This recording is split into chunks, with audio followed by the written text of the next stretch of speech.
हाँ जी, तो क्या आप अलिफ बे पे को पहचान चुके हैं? तो बताइए मुझे, यह अलिफ कहाँ है? ढूंढ लिया? तो अब बे को ढूंढिए। बताइए बे को कि वो कहाँ है। पे को ढूंढिए। पे किधर है? उंगली रखिए उस पे।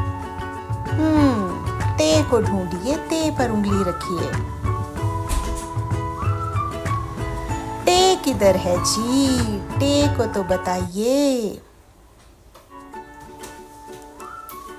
से को ढूंढिए, से कहाँ है? उस पे उंगली रखिए।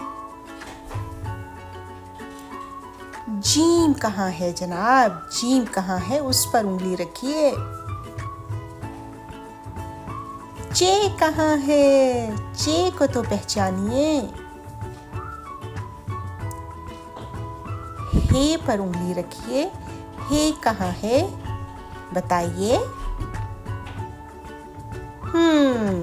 हे किधर है जी? हे को ढूंढिए। बताइए।